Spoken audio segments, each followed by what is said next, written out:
Hello everyone, welcome to coding sense. पिछले video में हमने बात किया था कैसे हम फॉर्म के साथ इंटरेक्ट करके डेटा ले सकते हैं फॉर्म के इनपुट से। इस वीडियो में हम बात करेंगे कि कैसे हम फॉर्म के ऊपर बेसिक वैलिडेशन लगा सकते हैं। अब बेसिकली अपनी जो एप्लीकेशन है जिसको हम यूआई बोलते हैं, एक्चुअली अब अपनी ये जो एप्लीकेशन है सिंगल पेज एप्लीकेशन है और ये बनी होगी रिएक्ट या एंगुलर पे। ठीक है, अब अगर सिंगल पेज एप्लीकेशन और यूआई है तो कहीं ना कहीं रन होगी। अब कैसा है कि अगर रन हो रहा है लोकल पे तो आपका लोकल सर्वर रहेगा, और अगर ग्लोबली रन हो रही है यानी कि कहीं रिमोट सर्वर होगी जिस पे एप्लीकेशन रन होगा, जिसको हम बैक एंड बोलते हैं और हर कोई एक्सेस कर पाएगा। ठीक है, अब कैसा है कि ये एप्लीकेशन जो है, ठीक है, इसके ऊपर हम वैलिडेशन लगाने वाले हैं।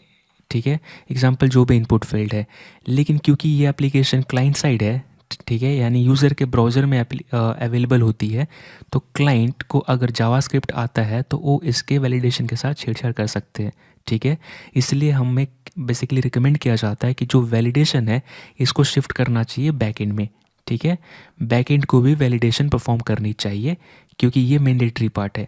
ये बैकएंड की कोड हमें दिखती नहीं, और बेसिकली नॉर्मल यूज़र या चाहे उसको जावास्क्रिप्ट भी आता है, वो बैकएंड की कोड को नहीं छेड़छाड़ कर सकता है जब तक उसको हैकिंग वैकिंग नहीं आती है। अब मान के चलते नहीं आता, ठीक है, और अगर लेट्स से उसके ऊपर बात करनी है तो फिर अपने पास सिक्योरिटी या उस सब के ऊपर जाएंगे।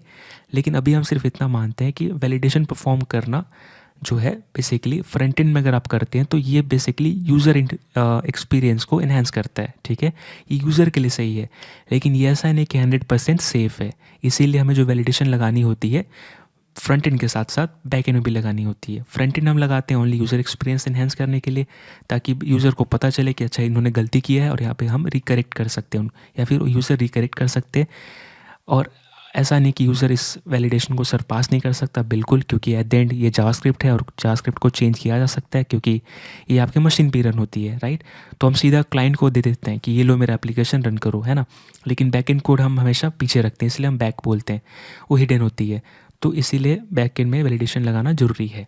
अब अगर हम अपने ब्राउज़र पे जाएंगे तो यहाँ पर तो एट द एंड ये कोड हर जगह रन हो रही है और आपको पता है कि बेसिकली सोर्स में जाकर हम इसके साथ छेड़छाड़ कर सकते हैं। तो अब यूज़र एक्सपीरियंस को बढ़ाने के लिए अब बात करेंगे, तो लेट्स से हमें वैलिडेशन लगानी है। तो मैं चाहता हूँ कि ये जो सबमिट हो रही है ना, ठीक है, ये कब हो, बेसिकली जब ये डेटा वैलिड हो या फिर इनपुट फील्ड वैलिड हो। ठीक है, लेट्स से अभी यूज़र फिल डेटा नहीं किया और सबमिट करने की कोशिश कर रहा है, तो जाहिर सी बात उसको पता है डेटा फिल नहीं किया है। तो लेट्स से एक काम करते हैं, ठीक है, हम अपने ओर से वैलिडेशन ऐड करेंगे। तो मैं अपने फॉर्म सबमिट हैंडलर में हूँ जो कि फॉर्म के ऊपर अटैच है, और जब भी फॉर्म हिट होगा या फॉर्म सबमिट होगा तो ऑन सबमिट इवेंट फायर होगा, और ये बेसिकली हमारे form handlers submit handler function को परेशान करेगा क्योंकि इसको डेटा देना है उसको। तो ऑन सबमिट इसको डेटा देगा और हम यहाँ पे डेटा इवेंट में एक्सेप्ट कर रहे हैं। ठीक है, अब ये जो डेटा देगा फॉर्म के ऊपर देगा, लेकिन मैं ऑलरेडी डेटा जो है इनपुट हैंडलर से ले चुका हूँ, राइट, यहाँ पर सेट इनपुट वैल्यू में। तो मैं क्या करूँगा, ये जो वैल्यू है वो किसके ऊपर अवेलेबल है, इनपुट वैल्यू के ऊपर। तो मैं क्या यहाँ पे चेक कर लूँगा कि अगर मेरा जो इनपुट वैल्यू है, ठीक है, इनपुट वैल्यू, अब अगर उसको मैं ट्रिम करूँगा ताकि स्पेस हट जाए, राइट, क्योंकि एट द एंड यूज़र कैसे भी टाइप कर सकता है ना। अगर मैं ट्रिम करता हूँ, ठीक है, ट्रिम करने के बाद बेसिकली अगर टू ब्लैंक है, राइट, इसका मतलब यूज़र ने डेटा फिल नहीं किया, तो मैं क्या करूँगा, यहाँ से रिटर्न कर दूँगा। मैं आगे नहीं भेजूँगा क्योंकि बेसिकली यूज़र ने कुछ फिल नहीं किया है ना। अभी के लिए मैं क्या करता हूँ, इनपुट वैल्यू को रखता हूँ। अब आप देखेंगे बेसिकली अभी मैं अगर इसको रिफ़्रेश करूँ और फिर यहाँ पे कुछ टाइप बिना किए मैं सबमिट करूँ तो आप देखेंगे कुछ होगा नहीं। क्यों? क्योंकि यहाँ से बेसिकली रिटर्न कर दे रहे हैं, राइट। अब ये ब्लैंक मिला तो इस नीचे जाने नहीं देगा, और यहाँ से अपना जो कंट्रोल है वो वापस चला जाएगा, ठीक है, रिटर्न हो जाएगी। लेकिन वही अगर मैं कुछ टाइप करता हूँ तो आप देखेंगे सबमिट हो पाता है। सो ईज़िली ये काम कर रहा है ना। लेकिन हमें क्या करना है कि ठीक है, यूज़र ने अगर कुछ नहीं लिखा और फिर सबमिट कर रहा है तो हमें यहाँ पे कुछ मैसेज दिखाना चाहिए उनके लिए, जो यूज़र एक्सपीरियंस इन्हेंस करेगा या अच्छा करेगा या बढ़िया करेगा। तो इस पे हम काम करेंगे अब। सो बेसिकली वैलिडेशन परफॉर्म करने के लिए हमें कुछ ना कुछ स्टेट मेंटेन करनी पड़ेगी, राइट, ताकि एप्लीकेशन कितने बार भी रिफ्रेश हो उसका जो स्टेट है कि ये वैलिड है कि नहीं वैलिड है परसिस्ट करे, राइट। सो अभी हम यहाँ पे एक स्टेट मेंटेन करेंगे, वो किसके रिगार्डिंग रहेगा, अपना जो इनपुट है उसकी वैलिडेशन के रिगार्डिंग रहेगा, ठीक है। सो मैं यहाँ पर जाऊँगा और यहाँ पर कॉल करूँगा यूज़ स्टेट हुक को, और यहाँ पे ये हमें कुछ रिटर्न करेगा, तो मैं उसको डिस्ट्रक्चर कर लूँगा। और आपको पता है कि पहले इंडेक्स पे जो मिलेगा वो स्टेट मिलेगा, तो मैं इसका नाम दे रहा इनपुट इज़ वैलिड, ठीक है। और फिर एक और method set input is valid, इसको सेट करने के लिए, राइट। अब जो मेरा इनपुट है मैं ऐसा मान के चल रहा कि वैलिड नहीं है, ठीक है मेरा। अब इसकी वैलिडिटी मैंने पहले से फॉल्स रखी है, इनपुट इज़ वैलिड फॉल्स। अब मैं यहाँ पे क्या करूँगा, अगर let's say user data blank submit करता है तो मैं यहाँ पे क्या करूँगा, सेट इनपुट इज़ वैलिड को कर दूंगा फॉल्स, ठीक है, ये फॉल्स है।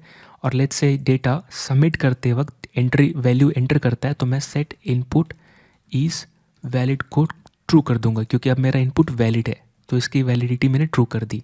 अब मैं इस वैल्यू को यूज़ करूँगा, ठीक है, यहाँ पर एरर मैसेज दिखाने के लिए। तो JSX के बीच में मुझे लिखना है बेसिकली जावास्क्रिप्ट, तो मैं यहाँ पे क्या करूँगा, तो मैं उस स्टेट को जो सेव कर रहा है जिस वेरिएबल पे वो यूज़ करूँगा, input is valid. So input is valid, ठीक है। और अगर ये इनपुट इज़ वैलिड नहीं है मेरा, नॉट, ठीक है, तो अगर अपोजिट चेक कर रहा तो मैं एक पैराग्राफ दिखाऊंगा पी टैग, ठीक है। और पी टैग के ऊपर मैं क्लास नेम अटैच करूँगा जो मैंने यहाँ पे दिया है, एरर टेक्स्ट, ठीक है। सो ताकि बेसिक से स्टाइलिंग इस पर अटैच हो जाए और अच्छा खासा रेट दिखे। मैं यहाँ पे लिख दूंगा कि जो भी मैसेज लिखना चाहिए, इनपुट इज़ इनवैलिड, राइट। ये मेरी इंग्लिश है, आप अपनी इंग्लिश दिखा सकते हैं। और अब अगर मैं देखूंगा यहाँ पर तो आप देखिएगा जैसे इस पेज पे आता हूँ तो आप देखेंगे कि यहाँ पे एरर मैसेज दिख रही है। ये एरर मैसेज पहले से नहीं दिखनी चाहिए थी, ठीक है, जब, लेकिन अगर मैं रोहित टाइप करके सबमिट करता हूँ तो चली जाती है। तो मैं क्या करूँगा, मैं ऐसा मान के चल रहा हूँ कि मेरा जो इनपुट का स्टेट है वो ट्रू है, ठीक है, कोई वैलिड स्टेट जो है ट्रू है, यानी इनपुट वैलिड है मेरा। और अब अगर लेट्स से डेटा सबमिट नहीं होता है तो क्या होगा, इनपुट का वैलिड फॉल्स हो जाएगा, ठीक है। और यहाँ पे इनपुट इज़ वैलिड जो है अगर फॉल्स है तो उसका अपोजिट क्या हुआ, ट्रू, राइट। तो ये मैसेज दिख जाएगा, यानी कि मेरा इनपुट अगर वैलिड नहीं है तो मैसेज दिखे, है ना। तो बेसिकली ये बात सच होगी क्योंकि इनपुट इज़ वैलिड फॉल्स रहेगा, ठीक है, फॉल्स का अपोजिट क्या है, ट्रू। अब मैं यहाँ पे अगर देख रहा हूँ तो आप देखिए शुरू में कोई मैसेज नहीं दिख रही है, लेकिन मैं अगर टाइप करता हूँ तो भी नहीं दिख रही है। और लेट्स से अगर मैं बिना टाइप किए हुए सबमिट करता हूँ तो आप देखिए मैसेज दिख रही है ना। और जैसे ही मैं टाइप करता हूँ और सबमिट करता हूँ तो चली जाती है। तो ये सही काम कर रहा है ना। आई गेस ये अच्छा तरीका है यूज़र को फीडबैक देने का कि उन्होंने क्या मिस्टेक किया है। और अगर चाहे तो और भी ज़्यादा फीडबैक देना है तो यहाँ पे ऑलरेडी index.css में कुछ क्लासेस लिखे हैं। और अगर हमें फॉर्म का बेसिकली यूज़र एक्सपीरियंस इन्हेंस करना है या बढ़िया करना है तो इन क्लासेस को हमें इम्प्लीमेंट करना चाहिए। और ये क्लास जो इनवैलिड है बेसिकली, और उसके बाद इनपुट लिखा हुआ है, राइट, ये कहा जा रहा है यहाँ पर कि ऐसा डिव जिसके ऊपर इनवैलिड क्लास लगी है और उस डिव के अंदर अगर इनपुट है उसी के ऊपर ये क्लास अटैच होगा, सॉरी ये प्रॉपर्टीज़ अटैच होंगी, राइट। यानी कि ऐसा मेरा डिव ही है, राइट, जिसके ऊपर फॉर्म कंट्रोल ऑलरेडी क्लास लगी हुई है और इसी डिव के अंदर इनपुट मेरा एलिमेंट है। यानी कि अगर मैं इनवैलिड लिखूँ यहाँ पर तो बेसिकली, सॉरी मैंने क्या लिख दिया, अगर मैं यहाँ पे इनवैलिड लिखूँ या क्लास अटैच कर दूँ तो इस डिव के अंदर मेरा इनपुट है, या मैं यही बोल रहा हूँ ऐसा डिव जिसके अंदर इनपुट है उसको ये अप्लाई कर दो। तो अब आप देखेंगे इसका चेंज हो गया कलर, राइट। तो मुझे यहाँ पे क्या करना है, ये क्लास अटैच करनी है, लेकिन स्टैटिक नहीं, हार्ड कोडेड नहीं। यहाँ पे मुझे लॉजिकली चेक करके असाइन करना है डायनेमिक। तो मैं यहाँ पे क्या करूँगा, बेसिकली एक वेरिएबल बना सकता हूँ जिसका नाम मैं कुछ भी दे सकता हूँ और रिटर्न के ऊपर तो आप जावास्क्रिप्ट लिख ही सकते हैं। तो मैं यहाँ पे कॉन्स्ट लिख रहा और यहाँ पे लिख रहा input, let's say input classes, ठीक है, ऐसे करके। और मैं यहाँ पे क्या चेक करूँगा कि अगर मेरा जो वैल्यू, ठीक है, सॉरी क्या था, इनपुट इज़ वैलिड, अगर ये वैलिड है, ठीक है, इसका मतलब मुझे एरर नहीं दिखानी, राइट। तो मैं यहाँ पे क्या करूँगा, फॉर्म कंट्रोल जो मेरा डिफ़ॉल्ट क्लास है वो अटैच कर दूँगा, राइट। और यहाँ पे हम कोई CSS मॉडल यूज़ नहीं कर रहे हैं, राइट, एक नॉर्मल CSS जैसा हम पुराने स्कूल में यूज़ करते थे, राइट, अपने ओल्ड स्कूल में वैसे यूज़ कर रहे हैं।